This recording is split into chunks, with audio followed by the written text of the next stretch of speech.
Trauma aku dulu adalah aku umur 8-9 tahun tinggal di Ambon kerusuhan. Jadi itu sempat melekat banyak ketakutan.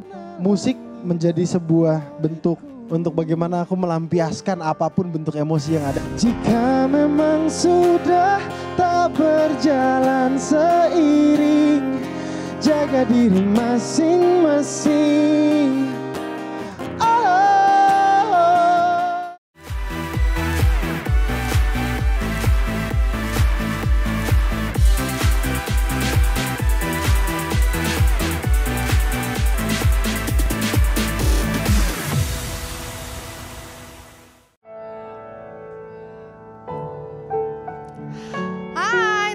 Semuanya kembali lagi di program Voice of the Eye dan masih bersama Raisa Ramadhani. Kali ini lumayan spesial buat Raisa karena tamu Raisa hari ini merupakan idola Raisa juga di industri musik tanah air. Dia adalah seorang penyanyi pria yang memiliki darah Ambon, namun dia pindah sempat hidup lama di Jogja. Atau mungkin gimana ceritanya nanti kita tanya-tanya aja ya. Dan di tahun 2010 juga bergabung bersama grup vokal Boys to Boys dan akhirnya memilih untuk menjadi solois di tahun 2017. Nanti selengkapnya kita ngobrol-ngobrol bareng Kak Teddy Aditya. Yeay. Kita tos dulu, kalau di Daai harus, nah silakan duduk. Terima kasih. Kak Teddy apa kabar? Baik, alhamdulillah Kak. Tadi macet ke sini? Enggak sih, lancar. Lancar ya. Sebelumnya Kak Teddy itu kan sudah lumayan lama nih mempunyai perjalanan karir di industri musik Indonesia. Boleh diceritain gak awalnya gimana? Awalnya tahun 2008 lulus SMA. Terus kebetulan bokap sama Om Andre Hehanusa tuh ternyata teman kecil. Terus kita mainlah ke rumahnya nyanyi-nyanyi. Terus gue disuruh nyanyi. Terus kata Om Andre, kenapa lu gak ngomong anak lu suaranya begini gitu. Jadi abis itu dari situ diajakin jadi backing vokal. Backing vokal untuk Andre Hanusa tahun 2008. Terus berjalan waktu kayak setahun 2 tahun. Kenal sama teman-teman di industri waktu itu. Dia pertama kali ketemu Kunto Aji, ketemu Adera, ketemu Beboy, terus akhirnya terciptalah Boys to Boys di tahun 2010. Terus 2011 sampai 2013 sempat main sama Berli Kumawa Project 3 tahun. Sampai akhirnya baru 2017 rilis album pertama sebagai solois. Sebagai solois. Di tahun 2017. 2008, sekarang 2000. Ya Allah udah lama ya. Itu udah bertahun-tahun yang lalu loh. 2008, 2023, berapa tahun ya? 5 tahun, 15. 15 ya? Dari 2008 ke 2023. Iya. 15 tahun lebih kayaknya ya. Berarti secara profesional udah 15 tahun lah berkarya sebagai berenang di dunia industri musik ini gitu. Terus akhirnya berkarya sebagai solois 2016 start sampai sekarang. Keren banget. Tapi tadi Kak Teddy cerita kalau misalnya pernah menjadi backing vokal Om Andre Hehanusa. Hehanusa betul. Betul ya? Iya. Kalau gitu masih inget gak lagu apa waktu kakak masih jadi backing vokalnya? Di Kuta Bali kau peluk erat tubuhku. Di Kuta Bali cinta kita bersemi dan tetap akan mewangi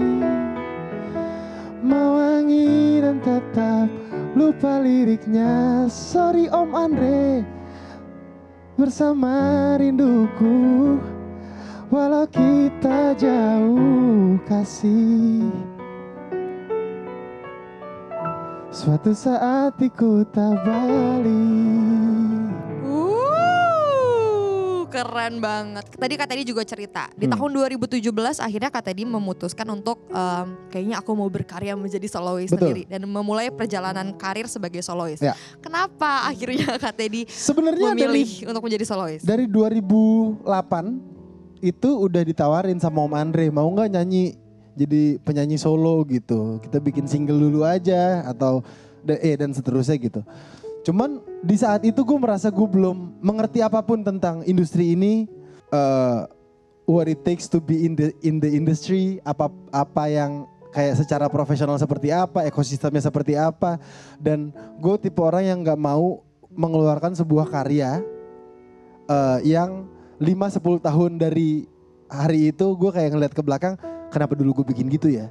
Gitu, jadi memang dari 2008 sampai ke 2017 itu waktu sama Boys to Boys belajar menurunkan ego dan kepala masing-masing, karena ada ketika lu dalam sebuah grup kan kita berbagi visi dan berbagi misi ya, meskipun isi kepala masing-masing berbeda gitu.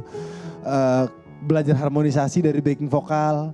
Terus waktu main sama Berli Kumahawa Project, jelas gue belajar banyak banget secara musik dan technical sama almarhum bokapnya Berry, Om Benny Likumahua, terus Berry juga dan teman-teman di BLP.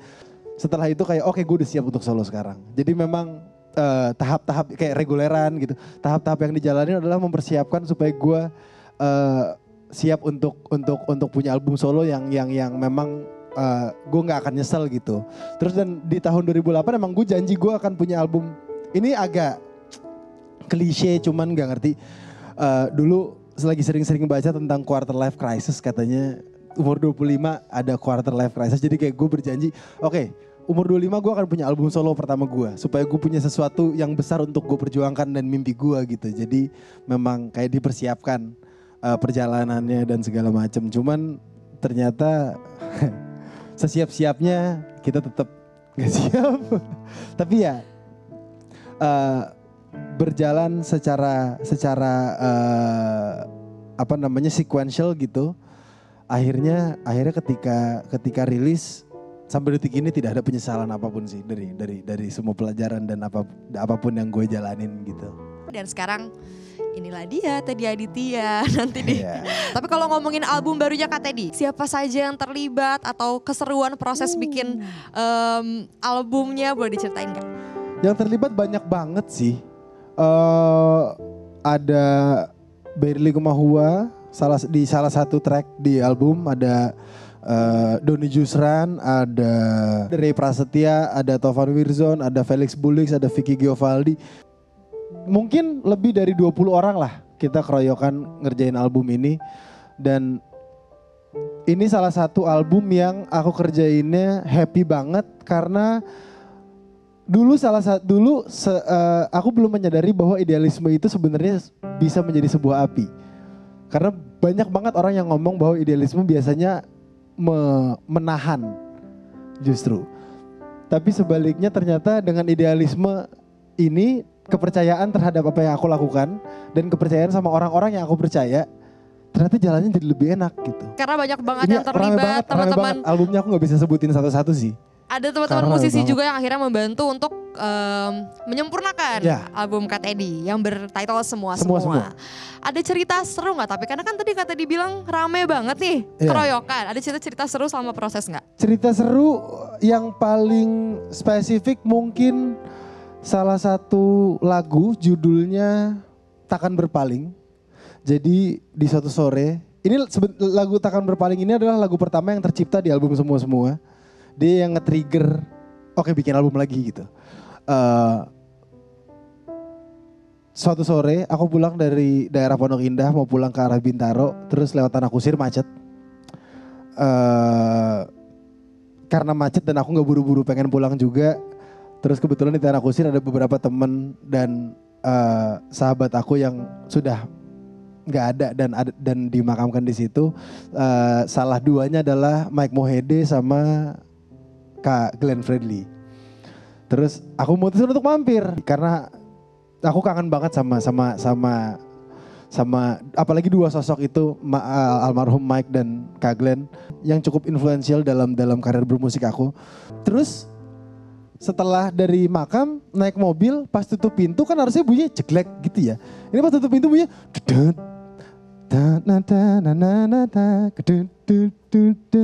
yang pernah ternyanyikan semua sirna.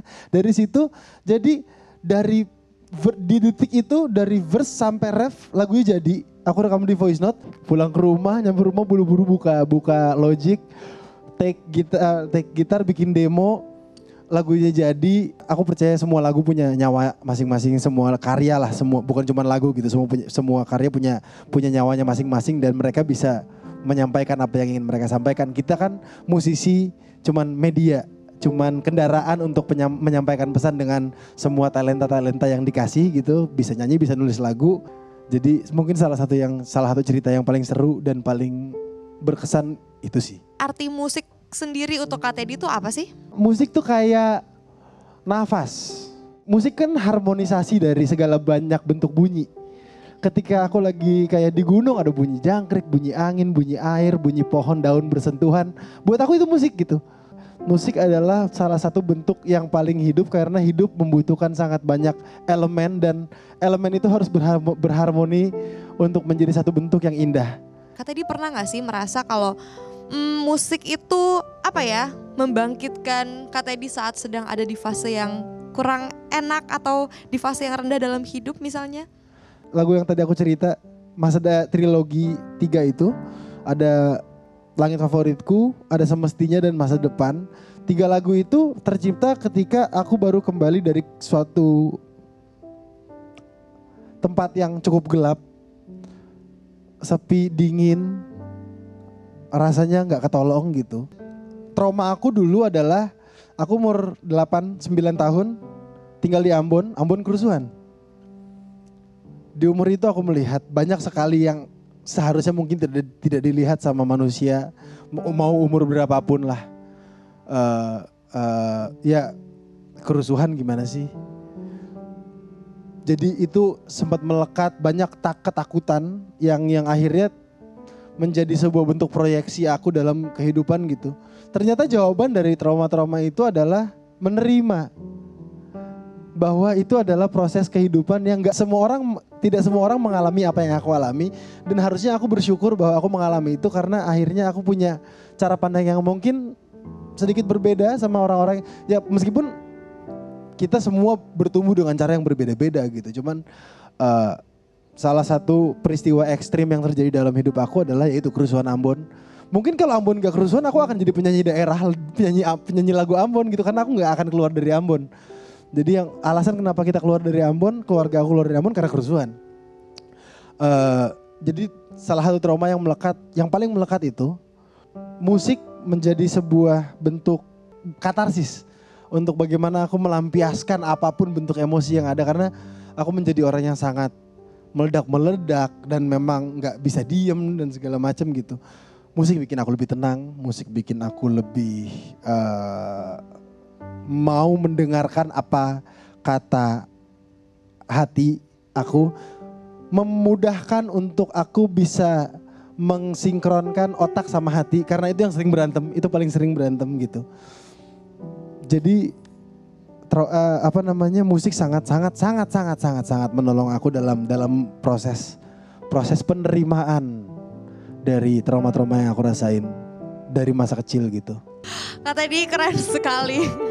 Tadi yang bisa aku tangkap dari cerita Kak Teddy adalah akhirnya yang Kak Teddy alami itu nggak gampang, itu berat banget. Apalagi di umur Kak Teddy yang masih bukan muda lagi, masih kecil. Tapi kecil akhirnya banget. Kak Teddy bisa mengerti perasaan Kak Teddy dan menerima segala amarah, sedih, ketakutan Kak Teddy lewat musik. Sampai akhirnya lebih mengerti perasaan Kak Teddy sendiri. Ya.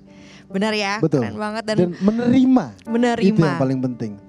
Dan yang harus disyukuri adalah Kak Teddy bisa overcome, mungkin masih sampai sekarang pun masih belajar untuk menyembuhkan trauma tersebut. Banget. Tapi Kak Teddy memilih untuk tetap bangkit. Iya. Kak Teddy, aku mau makasih banget karena kita udah ngobrol banyak banget. Iya.